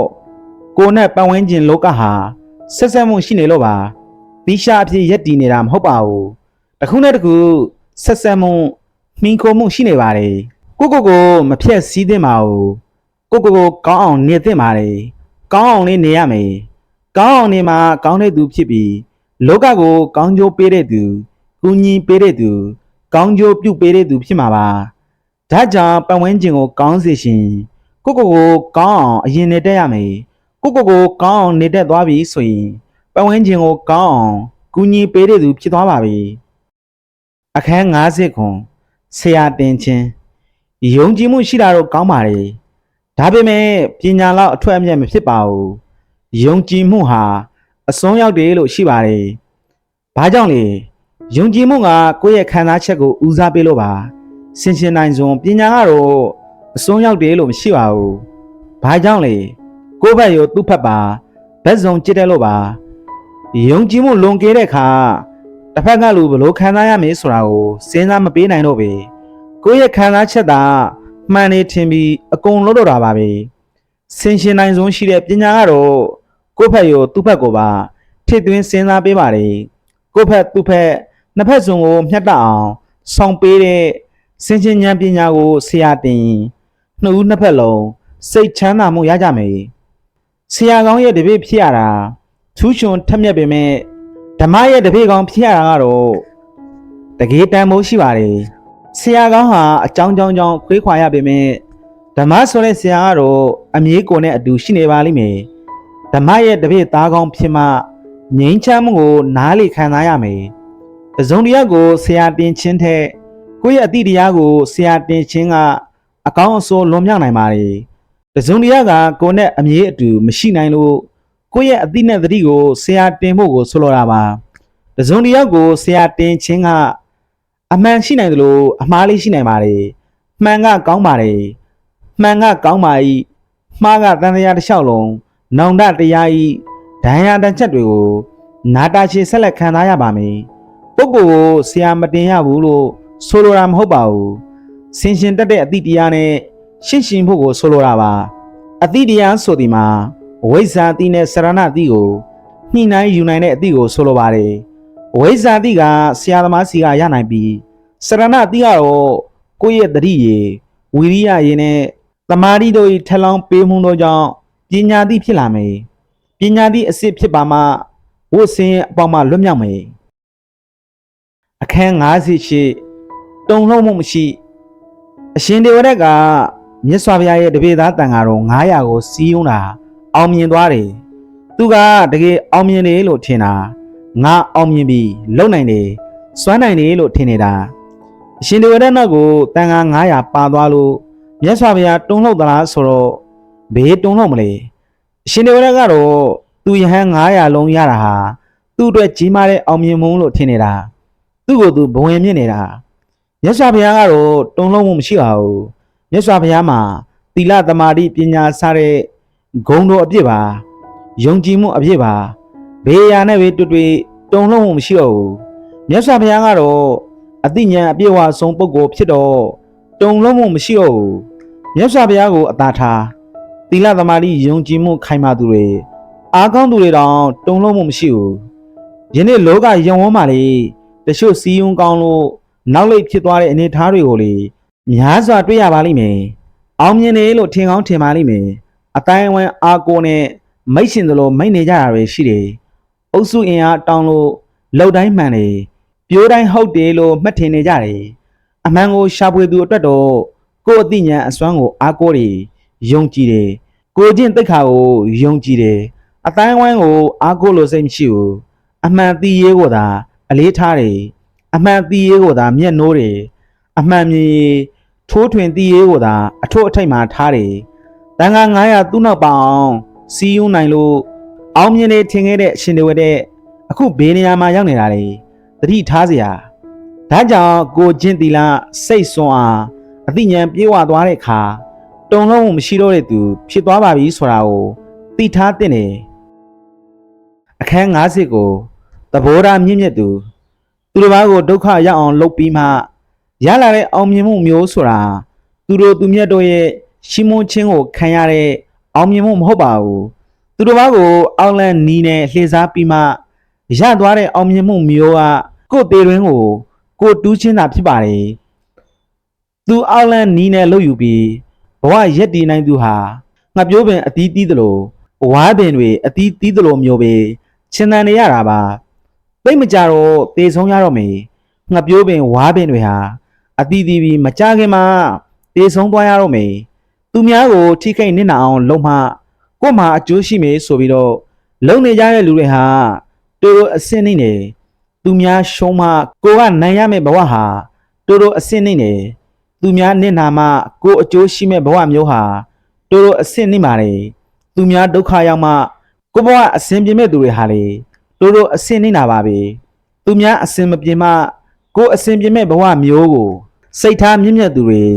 ကြံလေးမကြံစီလှုပ်လေးမလှုပ်ကြပါဘူးမြင့်မြတ်သူတွေကသူများကိုဒုက္ခရောက်အောင်လှုပ်ဖို့မလိုပဲကိုဘဝကိုအကောင်းဆုံးတိဆောက်ထားကြပါတယ်သူတို့တွေဟာသူများမျက်ခုံးပေါ်မှာလမ်းလျှောက်ရတာကိုမလိုလားမနှစ်သက်ကြပါဘူးသူများကိုခုတုံးလုပ်ပြီးကိုကောင်းစားရတဲ့အဖြစ်မျိုးကိုမလိုလားကြပါဘူးသူတို့ရဲ့စိတ်ထဲမှာသူတို့ဘာကိုဘလို့ကူညီရမလဲဆိုတာကိုပဲတွေးကြတယ်ဘာလို့ပေးရင်ကောင်းမှာပဲဆိုတာကိုစဉ်းစားကြတယ်သူများတွေအတွက်စဉ်းစားပေးကြတယ်ကိုကြိုးစွန့်တဲ့သူသာဖြစ်ပါတယ်သူများကိုခုတုံးလုပ်ပြီးကို့အတွက်အခွင့်အရေးတွေကိုရှာနေသူဟာတိုးတိုးအဆင့်နေနေသူများနစ်နာမှကိုတာသွားမဲ့ဘဝဟာတိုးတိုးအဆင့်နေပါတယ်သူများဒုက္ခရောက်မှကိုစိတ်ချမ်းသာမှုရတယ်ဆိုရင်အဲ့ဒီစိတ်ချမ်းသာမှုဟာတကယ်စိတ်ချမ်းသာမှုမဟုတ်ပါဘူးဘသူကမှဒုက္ခမပေးဘဲနဲ့ကိုဘဝကိုရိုးသားစွာရုန်းကန်လှုပ်ရှားရင်ရိုးစင်းစွာနေထိုင်နေသူဟာ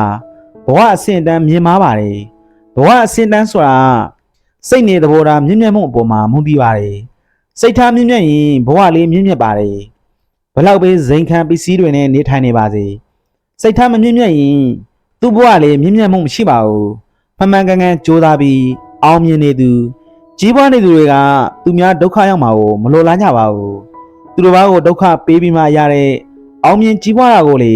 မနှစ်သက်ကြပါဘူးဘာကြောင့်လဲဆိုတော့သူတို့ဘာဒုက္ခရောက်အောင်လုပ်ပြီးမှအောင်မြင်နေဆိုတာအဆင့်အတန်းမြင်တဲ့အောင်မြင်ကြီးပွားမှုမျိုးမဟုတ်လို့ပါစိတ်နေသဘောထားမြင့်မြတ်သူတွေဟာသူတို့ဘာကိုမြေတော်မြောက်ပေးရတာကိုကျေနပ်တယ်သူတို့ဘာကိုကူညီပေးတယ်သူများကိုကောင်းမွန်တဲ့လူတစ်ယောက်ဖြစ်အောင်ကူညီချင်နေဆိုရင်ကိုယ်တိုင်ကောင်းအောင်အရင်တည်ဆောက်ရပါတယ်ကိုယ်စိတ်ထားကောင်းမွန်မှသူများကိုကောင်းမွန်အောင်ကူညီပေးနိုင်မယ်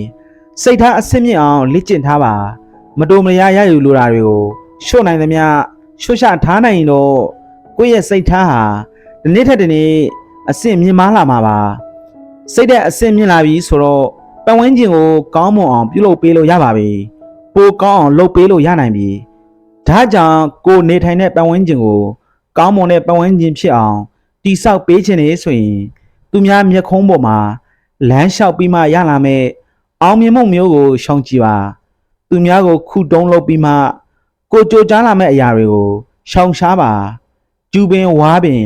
ငှက်ပြိုးပင်တို့အသီးသီးသလိုမျိုးချင်နိုင်ရတဲ့ဘဝမျိုးကိုမမက်မိုးပဲမျှတတဲ့သဘောထားရှိတဲ့သူစိတ်ထားမြင့်မြတ်သူဖြစ်အောင်ကြိုးစားပါအခန်းလျှောက်စီမကောင်းလေးကံကောင်းလေးကံကံကြိုးပေအလှမကြောက်ရောက်သေးချင်မှာတော့ကောင်းတာလုပ်နေပါလေမကောင်းတာတွေဖြစ်ရှင်ဖြစ်နေတတ်ပြီးမကောင်းတာတွေလုပ်နေပါလေနဲ့ကောင်းတာတွေဖြစ်ရှင်ဖြစ်နေတတ်ပါတယ်ဆိုးကျိုးခံစားရမယ့်အချိန်မှာကောင်းကျိုးဆံရတတ်ပါတယ်ကောင်းကျိုးဆံစားရမယ့်အချိန်မှာဆိုးကျိုးခံစားရတာလေးဖြစ်တတ်ပါတယ်အကျိုးပေးရှင်တန်မာကမိမိပြုသည့်ကံရှောင်ပြေးလို့မရပါအကျိုးပေးသည်ကိုခံစားရရှိရင်လည်းခံစားရမယ်စံစားရရှိရင်လည်းစံစားရမယ်ကံဆိုသည့်နေရာမှာအမျိုးအစားအပြင်များစွာရှိပါတယ်ကံအမျိုးအစားများပြားလာပါတယ်ဒိဋ္ဌဓမ္မဝေဒနိယကံဥပပစ္စဝေဒနိယကံအပရာပရိယကံအာဟောတိကံစသည်အဖြစ်အမျိုးအစားများပြားပါတယ်ဒီလိုကံအမျိုးအစားများစွာရှိတာကိုနားလေဖို့ရမှာလွေကူသောအရာကမဟုတ်ပါရှင်နည်းနည်းလုံးပါတယ်ကံပါဠိလိုကမ္မသည်ကျေဝန်းလှတဲ့အရာတစ်ခုပါအယူအဆတစ်ခုပါရိုးရိုးစကားလုံးနဲ့ဆိုရင်ကမ္မအမှုအလုပ်တနည်းအားဖြင့်ကမ္မအမှုအလုပ်ဆိုတာစေတနာကိုခေါ်ပါတယ်ကောင်းကံဆိုးကံကောင်းသောအမှုမကောင်းသောအမှုကောင်းသောစေတနာမကောင်းသောစေတနာဖြူစင်သောစေတနာမေးညစ်သောစေတနာစသည် အမျိုးအမည်အပြင်ထွေပြားလာပါတယ်မမှန်မကန်လုပ်နေပါရဲ့နဲ့ကြီးပွားနေပါလားလို့ပြစ္ဆုတ်ပန်အခြေအနေတစ်ခုတည်းကိုကြည့်ပြီးဆုံးဖြတ်ပြောဆိုဖို့ခက်ခဲပါတယ်မှန်မှန်ကန်ကန်လုပ်နေပါရဲ့နဲ့မကြီးပွားပါလားလို့ပြစ္ဆုတ်ပန်အခြေအနေကိုကြည့်ပြီးဆုံးဖြတ်ပြောဆိုဖို့ရန်ပါလေခက်ခဲပါတယ်ဘေးရမဆိုအရင်နှင်းပေးကြရတယ်ကောင်းသည်ဖြစ်စေဆိုးသည်ဖြစ်စေအရင်နှင်းပြုကြရသည်ရှဲပါပဲမကောင်းတာလုပ်နေပါရဲ့နဲ့ကြီးပွားနေရင်လေရှေ့ကကောင်းမှုတွေများစွာရှိခဲ့တာလေးဖြစ်နိုင်ပါတယ်ကောင်းတာလုပ်နေပါလေရဲ့နဲ့မကြီးပွားဘူးဆိုရင်လေရှေ့ကမကောင်းတာတွေများစွာလုပ်ခေးဖူးတာလေးဖြစ်နိုင်ပါတယ်ယခုမကောင်းတာလုပ်ပါလေရဲ့နဲ့အောင်မြင်နေစေကောင်မကောင်းတဲ့လုပ်ရက်ကတော့နောင်အကျိုးပေးမဲ့မှတ်တမ်းထဲမှာဝင်သွားပါပြီဘလောက်ကြာမှအကျိုးပေးမယ်ဆိုတာတော့အချိန်အဟုန်အားကောင်းတော့မှဖြစ်နိုင်သေးပါဘူးအချိန်အားလျှော့သွားတဲ့အခါပြုလုပ်တဲ့ကံရဲ့ထက်တူအကျိုးကိုရပါလိမ့်မယ်လောကမှာလေထဲမှာလွှင့်တင်ထားတဲ့မိန်းဘုံကြီးဟာမှိုင်းအပြင်းနဲ့လေအချိန်ကောင်းတော့အပေါ်မှာပြန်တက်နေနိုင်မယ်အပေါ်မှာပြန်တက်နေနိုင်ပေမဲ့သူ့အချိန်တွေကုန်ကျသွားရင်အောက်ကိုကျဆင်းလာပါလိမ့်မယ်တရက်ပင်စိတ်ရင်အခုပဲစိတ်အခုဆက်ရှင်ပဲအပြီးစားခြင်းလို့မရသလိုပါပဲအချိန်တော့စားရပါတယ်မြဲဗုဒ္ဓရဲ့ဒေသနာတော်တွေမှာလာရှိတာတွေကတော့ပါပိုးပြီးပတ္တိဗတ္တရံယာဝပါပံနပစ္စတိယဒါစပစ္စတိပါပံပါပိုးပါပါနိပတ္တိမကောင်းမှုပြုလို့သူပင်ဖြစ်စေကမူမကောင်းမှုအကျိုးမပေးသေးသည်ကာလပတ်လုံးကောင်းမြတ်သောအာယုန်တွေကိုတွေ့မြင်နိုင်သည်မကောင်းမှုအကျိုးပေးသောအခါ၌မူကားမကောင်းမှုပြုသူသည်မကောင်းကျိုးတို့ကိုသာမြင်တွေ့ရတော့၏ဘတ်ဒရောပိပတ္တိပါပံယာဝဗတ္တရဏပစ္စတိယဒါစပစ္စတိဗတ္တရံအထဗတ္တရောဗတ္တရာနိပတ္တိကောင်းမှုပြုသောသူပင်ဖြစ်စေကမူကောင်းမှုအကျိုးမပေးသေးသည်ကာလပတ်လုံးမကောင်းသောအာယုန်ကိုတွေ့မြင်နိုင်သည်ကောင်းမှုအကျိုးပေးသောအခါ၌မူကားကောင်းမှုပြုသူသည်ကောင်းကျိုးတို့ကိုသာတွေ့မြင်ရလေတို့၏အလကားအလဟံသာဖြစ်သွားတယ်လို့မရှိပါဘူးကံတရားကစမ်းကြယ်လွန်းပါတယ်မြင်ဖို့ခက်တယ်လို့သိဖို့နားလေဖို့လေခက်ပါတယ်ဘာဖြစ်ဖြစ်အသက်ရှင်လျက်အသိရှိနေသူအဖို့တော့ကောင်းတာတွေတွေ့မှန်တာတွေပြိုရိုးရိုးသားသားနေထိုင်ပြိုးဆိုလောက်ကင်နေဖို့ပါပဲဒါကြောင့်ယခုကောင်းတာလုပ်နေပါလေနဲ့မအောင်မြင်ဘူးဆိုပြီးအပြစ်မဖို့ပါနဲ့ပေးဆက်စရာရှိသေးလို့အချိန်မတန်သေးလို့အကျိုးမရသေးတာပါလို့နှလုံးသွင်းပါအသိရှိနေတဲ့အချိန်ကာလဖြစ်တာမို့ကောင်းတာတွေများများလုပ်ပေးပါတစ်ချိန်ချိန်မှာမထင်မှတ်ပဲအကျိုးပေးလာပါလိမ့်မယ်အခန်း61မြင့်မြတ်သောဂျေဇုဆက်နေဘေးရကိုဘေးလို့ကိုလှုပ်တဲ့အလုပ်တစ်ခုဟာဘဝအတွက်အနှစ်သာရပြည့်ဝစေရန်အထောက်ပံ့ဖြစ်စေဖို့လိုပါတယ်ကိုအရင်အနှင်းပြုပေးဆက်လိုက်ရတဲ့အချိန်တွေထဲမှာသီလသမာဓိပညာတွေအတွက်အထောက်ပံ့ဖြစ်စေရေးဟာအဓိကကျသောအရာများဖြစ်စေဖို့လိုပါတယ်အခြားသောအရာတွေဟာအပြင်မှအထောက်ပံ့များသာဖြစ်ရပါတယ်သီလသမာဓိပညာကိုသာတန်ဖိုးထားရမယ်ကောင်းမှုတစ်ခုပြုပြီးတိုင်းဤမည်သောအထောက်ပံ့တို့ကြောင့်ယခုကဲ့သို့ကြီးပွားအောင်မြင်နေပြီးရရှိခဲ့ပြီးစသည်ဂျေဇုတုံ့ပြန်မှုဖြင့်ဂျေဇုပြုဖူးသူတို့အားဂျေဇုဆက်ရပေလိမ့်မည်ကိုလှုပ်တဲ့အလုပ်တစ်ခုဟာအကျိုးမြင့်ဖြစ်မသွားစေရန်ဂရုစိတ်နှလုံးသွင်းဖို့လိုအပ်ပါတယ်ဆက်ဆက်သမျှသောဂျေဇုပြုဖူးသူတွေအားအမြဲအမှတ်ရနေရင်ဂျေဇုဆက်တာပါပဲကိုကျင့်တရားကောင်းမွန်စွာနေထိုင်တာလေဂျေဇုဆက်တာပါနာမည်ပြတ်မရှိအောင်နေတာလေကိုနဲ့ဆက်ဆက်သူတိုင်းကိုဂျေဇုဆက်တာပါပဲထို့တဲ့အဆင့်မြင့်တဲ့ဂျေဇုဆက်နီးကတော့စိတ်တဲ့အဆင့်အတန်းမြင့်အောင်ကြိုးစားတာစိတ်တဲ့မွန်မြတ်မှုရှိအောင်အသိဉာဏ်ရင့်ကျက်အောင် cultivation လုပ်တာပါအခန်း60နှစ်ဗီဇနဲ့ပတ်ဝန်းကျင်ကိုနဲ့လူရှင်းမသိပေငိမ့်ချမ်းတဲ့သူတွေနှလုံးသားလှပတဲ့သူတွေနေရာတိုင်းမှာရှိပါတယ်ကိုနဲ့မသိပေငိမ့်ချမ်းစွာနေထိုင်ကြသူတွေနေရာတိုင်းမှာအများကြီးရှိပါတယ်ကိုနဲ့မရင်နှင်းပေစိတ်နေသဘောထားမြင့်မြတ်သူတွေနေရာတိုင်းမှာရှိပါတယ်ကိုနဲ့မသိပေမဲ့ကြံရှိနေသောဘဝလက်ကြံအချိန်တွေကိုစိတ်နှလုံးအေးချမ်းတည်ငြိမ်စွာနဲ့ဖြတ်တန်းနေထိုင်ကြသူတွေများစွာရှိပါတယ်ကိုနဲ့မသိပေမဲ့မငြိမ်းချမ်းတဲ့သူတွေနှလုံးသားမဖြူစင်တဲ့သူတွေလေနေရာတိုင်းမှာရှိနိုင်ပါတယ်ကိုနဲ့သိတဲ့သူတွေထင်ပါတယ်မငြိမ်းချမ်းတဲ့သူတွေနှလုံးသားမလှပတဲ့သူတွေရှိနိုင်ပါတယ်ရှိနိုင်ုံတက်တက်မဟုတ်ပါဘူးတကယ်လေးရှိကြမယ်ထင်ပါတယ်ကြံရှိနေသောဘဝလက်ကြံအချိန်တွေကို ဘလို့စီမံရမှန်းမသိဘဲနဲ့နေ့ရက်တွေကုံဆုံးကြိုလွန်နေကြသူတွေလေများစွာရှိကြမှာသိကြပါတယ်။ဘာကြောင့်လဲဆိုတော့တဦးနဲ့တဦးကဘဝခံယူချက်တွေဖြတ်တန်းလာရမှုတွေခံစားချက်တွေမတူကြလို့ပါပဲ။အပေါင်းအသင်းကြောင့်လေကောင်းသွားတဲ့လူတွေဖြစ်နိုင်ပါတယ်။အဲ့ဒီအပေါင်းအသင်းတွေကြောင့်ပဲစိုးသွန်းသွားတဲ့သူတွေလေမရင်မတွက်နိုင်လောက်အောင်များပြားနေပါတယ်။နေရာဒေသကြောင့်လေကောင်းသွားတဲ့လူတွေရှိသလိုနေရာဒေသကြောင့်ပဲဆိုးသွားတဲ့သူတွေရှိကြတာပါပဲလူတူချင်းစီရဲ့ကြိုးပမ်းအားထုတ်မှုအသိဉာဏ်ကိုမှန်မှန်အသုံးချမှုအပေါ်မှာမူတည်ပြီးလူလိုလူအောင်ဖြစ်သွားကြသူတွေရှိသလိုစန့်ကျင်မဲ့အနေနဲ့အသုံးပြုသွားလို့လူဆိုးလူရန်ကားတွေဖြစ်သွားကြတာလေးရှိပါတယ်လူတရားရဲ့ကောင်းရှင်ဆိုးရှင်ဆိုတာပဝန်းကျင်အခြေအနေနေရာဒေသကြောင့်အပြောင်းလေးဖြစ်သွားနိုင်တယ်လို့ကာယကံရှင်ပုဂ္ဂိုလ်ရဲ့ပင်ကိုယ်ဗီဇကြောင့်လေများစွာပြောင်းလဲနိုင်ပါတယ်အခန်း63ကိုယ်ပိုင်ရွေးချယ်ပိုင်ခွင့်ကျွန်တော်တို့ဟာ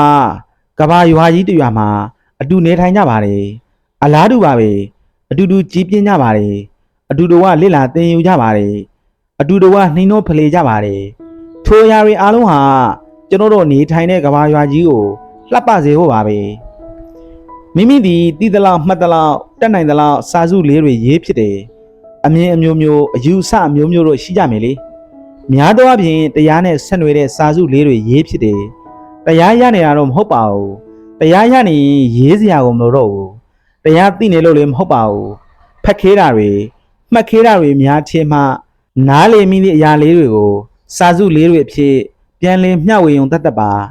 တရားစာစုတွေရေးတော့ဒီပုဂ္ဂိုလ်ဟုတ်တာလည်းမဟုတ်တရားသည်တရားရနေသလိုပဲတရားစာပေတွေရေးတယ်လို့ထင်များမိတော့လေမိမိအတွက်စိတ်အနှောက်အယှက်ဖြစ်ပြီးအနာရယဖြစ်သွားမှာမဟုတ်ဘူးဆိုတာပါပဲလေလောကကြီးကိုလေစိတ်မကုန်နိုင်သေးဘူးစိတ်ဝင်စားတာပါလစ်လာခြင်းသင်ယူခြင်းဖလှယ်ခြင်းတို့နဲ့အသက်ရှင်နေထိုင်ရမှုရဲ့လေးနက်တဲ့အတိတ်တွေကိုရှာဖွေနေခြင်းသာဖြစ်ပါတယ်လူတွေရဲ့သဘောနဲ့ကိုယ်သဘောထားတွေကိုဆက်ဆက်ပြီးလစ်လာဆန်းစစ်ကြတာပါမိမိရေးသားတဲ့စာစုလေးတွေကိုအကြောင်းပြုပြီးတစုံတစ်ယောက်တော့သူ့ကိုမှလေအတင်းယုံကြည်ခိုင်းတာမရှိသလိုလက်ခံဖို့လေမတိတ်တွန်းမိတာအမှန်ပါလူတိုင်းမှာကိုယ်ပိုင်ရွေးချယ်ပိုင်ခွင့်နဲ့လွတ်လပ်မှုကိုအသုံးချပိုင်ခွင့်ရှိပါတယ်ကိုယ်ပိုင်စမ်းစစ်ကြည့်နိုင်ပါတယ်များစွာလေ့လာပါကိုစမ်းစစ်ကြည့်ပါအရာရာကိုမျက်စိမိတ်မယုံကြည်မိပါစေနဲ့မျက်စိမိတ်ယုံကြည်ရင်ကိုယ်ပိုင်အသိဉာဏ်မရှိတဲ့သူလို့ယူဆလို့ရတယ်တစုံတစ်ယောက်သောသူကိုယ်နဲ့သဘောထားချင်းမတိတ်ဆိုင်တာနဲ့အပြစ်မမြင်ဖို့လိုအပ်ပါတယ်အသိဉာဏ်ထက်သန်လာမှုဆိုတာစာဖတ်ယုံများနဲ့မလုံလောက်သေးပါဘူးကိုယ်တိုင်အားထုတ်ယူမှအသိဉာဏ်ထက်သန်မှုကိုဖြစ်လာတာပါအားထုတ်ခြင်းမှာအာယုံစူးစိမ်မှုအားကောင်းအောင်တည်ကြည်မှုရှိပြီးလေးနက်တဲ့စိတ်ထားဖြစ်အောင်အားထုတ်ယူရတဲ့အရာသာဖြစ်ပါတယ်ဓမ္မနဲ့ဆက်နွယ်တဲ့စာစုလေးတွေရေးတယ်ဖတ်တယ်လေးလာတယ်ဆိုတာအကြောင်းကောင်းတွေဖြစ်အောင်စုဆောင်းတာပါဘာကြောင့်လဲဆိုတော့အကြောင်းကင်းမဲ့တဲ့အကျိုးဆိုတာမရှိတော့ပါပဲအကြောင်းကောင်းတွေရှိခေမှအကျိုးကောင်းတွေဖြစ်လာမှာပဲလေပန်းတဲ့တစ်ခုစီရောက်ဖို့အတွက်များစွာသောရှင်လန်းအင်အားတွေကိုအသုံးပြုရပါလိမ့်မယ်မိုင်ပေါင်းများစွာဝေးတဲ့နေရာတစ်ခုစီရောက်ဖို့အတွက်ခြေလမ်းကောင်းတလန်းစီကအစပြု၍လှမ်းရပါလိမ့်မယ်ပထမခြေလမ်းမရှိပဲဒုတိယခြေလမ်းမဖြစ်နိုင်ဘူးအဲ့ဒါလိုပဲအကြောင်းကျိုးဆိုတာရှိမှတဘာဝကြတာကိုအပြစ်ရှာနေရင်အပြစ်ပဲတွေ့မှာလေအဖြေရှာနေရင်တော့အဖြေတွေ့မှာပေါ့တရားစာစုတွေရေးတော့ဒီလောက်တရားရနေရင်တိုးထွက်လိုက်ပါတော့တိုးထွက်လိုက်မှတိုးကကြမယ်လို့စိတ်ထဲမှာကြိတ်မိတ်ပြီးပြောဆိုနေမိမှာရာခိုင်နှုန်းများတော့ပါတယ်မိမိကတော့တိုးမထွက်နိုင်သေးပါဘူးလုပ်စရာတွေအများကြီးရှိနေပါသေးတယ်လိုအပ်တာတွေအများကြီးရှိနေပါသေးတယ်လေ့လာသင်ယူစရာတွေအများကြီးလိုအပ်နေသေးတယ်ပတ်ဝန်းကျင်နဲ့ခွေးခွာပြီးနေနိုင်ရေးတဲ့တတိနေပါသေးတယ်ပတ်ဝန်းကျင်တွေတတ်နိုင်တာလေးတွေကူညီပေးဆက်ရှင်ပါသေးတယ်တီးခွင့်ခင်မင်ခွင့်ရခဲ့တဲ့နီးစပ်တဲ့သူတွေကိုကိုတီးထားတဲ့မဖြစ်စလောက်အသည့်လေးတွေကိုမျှဝေပေးထားခေးရှင်ပါသေးတယ်ကိုပေါင်းတင်ဆက်ဆံတဲ့ပတ်ဝန်းကျင်မှာကောင်းတာတွေရောဆိုးတာတွေပါတွန်းတွေးပြီးရထားတဲ့ရလက်တွေရှိပါတယ်လေလာတင်ရင်မှုကနေရာတိုင်းမှာရှိပါတယ်ယူတက်ဖို့သာလိုပါတယ်ကောင်းတဲ့ပတ်ဝန်းကျင်မှာနေခိုက်ကောင်းတဲ့အတွေ့ကောင်းတဲ့အပြိုးဆိုကောင်းတဲ့အပြုမွန်ကောင်းတဲ့ဆက်ဆံမှုသဘောထားတွေကိုကိုယ့်အတွက်လက်တွေ့ကျင့်သုံးနိုင်တဲ့အလေးကျင့်လုပ်ယူဖို့လိုပါတယ်မကောင်းတာလေးတွေတွေ့ရင်ဒါမကောင်းပါလားဆိုပြီး ကိုမလုံးမိအောင်သင်ခန်းစာတစ်ရက်အဖြစ်မှတ်ယူနိုင်ရမယ်ကောင်းတာတွေဆိုးတာတွေဆိုတာဘဝခန္ဓာရရှိထားသူတိုင်းမဖြစ်မနေရင်ဆိုင်တွေ့ကြုံရမယ်အရာများသာဖြစ်ကြပါတယ်မိမိကိုယ်တိုင်ကသာတွေးတိုးရှင်းရှင်းနိုင်တဲ့စွမ်းရည်တွေရှိဖို့ဖြစ်စည်းဖို့သာလိုအပ်ပါတယ်ကောင်းတဲ့သဘောထားမကောင်းတဲ့သဘောထားတွေဆိုတာဒီအတိုင်းမိုးပေါ်ကကျဆင်းလာတာမှမဟုတ်တာမိမိရဲ့ဇယိလက္ခဏာပတ်ဝန်းကျင်ကပေးတဲ့အသည့်တွေကတဆင်းပေါက်ဖွာလာတာပါပဲလူဖြစ်နေသည့်အလျောက်ပိုင်းခြားဝေဖန်ဆန်းစစ်တတ်သည့်အသိဉာဏ်ရှိနေသူလို့ဆိုရပါမယ်ပိုင်းခြားဝေဖန်ဆန်းစစ်တတ်သည့်အလေးအကျင့်ကိုကျင့်သုံးဖို့သာလိုပါတယ်မကျင့်သုံးပါကထိုအသိဉာဏ်ဟာအသုံးကျမှာမဟုတ်ပါဘူးအသုံးချတဲ့မှသာအသုံးကျမှာဖြစ်ပါတယ်ပြိုးရှင်တာတွေမျှဝေပေးစရာတွေအများကြီးရှိပါတယ်ဒါပေမဲ့နေ့စဉ်ဘဝနဲ့လက်တွေ့ကြတဲ့စကားတွေဆိုတော့ပိုပြီးနားလေရလွယ်ကူမှာပါကုသိုလ်နဲ့အကုသိုလ်ဆိုတာလူတွေရဲ့စိတ်သဘောထားအပေါ်မှာမူတည်ပါတယ်ကောင်းတဲ့စိတ်ထားလေးနဲ့လုပ်တော့ကုသိုလ်စိတ်ဖြစ်ရပါတယ်မကောင်းတဲ့စိတ်ထားလေးနဲ့လုပ်တော့မကောင်းတဲ့စိတ်ဖြစ်ရတာပါပဲတရားစာတွေဖတ်တယ်နှလုံးသွင်းမှုကောင်းကောင်းနဲ့ဖတ်ရင်နဲ့ကုသိုလ်ရနိုင်ပါတယ်ဒီလူရေးထားတာတွေဘာတွေများအမှားပါမလဲအမှားတွေ့တော့သူ့ကိုဘလို့နှိပ်ကွက်လိုက်ရင်ကောင်းပါပြီဆိုတဲ့သဘောထားနဲ့ဖတ်ရင်တော့ဖတ်နေရင်နဲ့အကုသိုလ်ပွားနေတာပါပဲကောင်းမှုလုပ်သူတို့ရဲ့ပုံရိပ်တွေကိုမြင်အောင်ရင်ဝမ်းမြောက်မှုမုဒိတာပွားရခြင်းတာတုအကျဉ်းချင်းခေါ်ရင်ထက်တူဝမ်းမြောက်တယ်ဆိုရင်အလိုလိုနေရင်ကုသိုလ်စိတ်ဖြစ်နေပါတယ်ကုသိုလ်ရနေပါတယ်ဒီလိုမှမဟုတ်ပေမကောင်းမြင်ဝါဒနဲ့ဟာဒီလူဟာကုသိုလ်လုပ်တာဟုတ်မှလေရဲ့လားကြွားနေတာနဲ့မှပေါ်ဟုထင်မိခေးရင်အလိုလိုနေရင်အကုသိုလ်စိတ်ဖြစ်နေရတယ်အကုသိုလ်ပွားနေရတာပါပဲဒါကြောင့်စာစုတစ်ခုသူများပြုလုပ်တဲ့ကောင်းမှုပုံရိပ်တွေကိုမြင်နေရတဲ့အချိန်မှာစိတ်ကြည်လင်မှုနဲ့ကုသိုလ်စိတ်တွေပွားများနေခြင်းမျိုးဆိုရင်အချိန်ကိုအကျိုးရှိအသုံးချလိုက်ခြင်းပါပဲကိုယ်တိုင်ပစ္စည်းဥစ္စာစုဆောင်း၍ကြီးမားသောဒါနကောင်းမှုမပြုနိုင်သေးပေမဲ့သူများပြုတဲ့အလှူဒါနအတွက်ပတ္တာနုမောဒနာကုသိုလ်လေးတွေပွားလို့ရပါတယ်ကိုယ်တိုင်ပြုလုပ်နိုင်မှာကအကောင်းဆုံးအမျက်ဆုံးအရသာအရှိဆုံးဖြစ်ပါလိမ့်မယ်မိမိကုသိုလ်မျှဝေပေးတတ်သည့်စိတ်ထားပတ္တိဒါနကုသိုလ်သူတော်ဘာပြုလုပ်တဲ့ကုသိုလ်ကိုတာတုအနုမောဒနာခေါ်ယူတတ်သည့်စိတ်ထားပတ္တာနုမောဒနာကုသိုလ်စိတ်တွေနဲ့ဘဝရှင်သန်နေမှုကိုလက်ကျင့်ယူဆောင်သွားမယ်ဆိုရင်မှန်ကန်တဲ့နှလုံးသွင်းမှုယောနိသောမနတိကာရသူတော်ကောင်းတို့ကိုစီးကပ်ခြင်းတပ်ပုရိတုပနေတယသူတော်ကောင်းတို့၏တရားကိုနာကြားရခြင်းတထမသဝနာတို့ကြောင့်ဘဝလှပသူဘဝမြင့်မြတ်သူများဖြစ်ကြပါစေအလုံးကိုယ်စိတ်နှပြချမ်းသာချမ်းသာမှုရှိကြ၍စာဖက်ရင်အများရဲ့ကုသိုလ်ကောင်းမှုပုံရိပ်များကိုမြင်အောင်ရင်ကုသိုလ်စိတ်တွေပွားနိုင်ကြပါစေ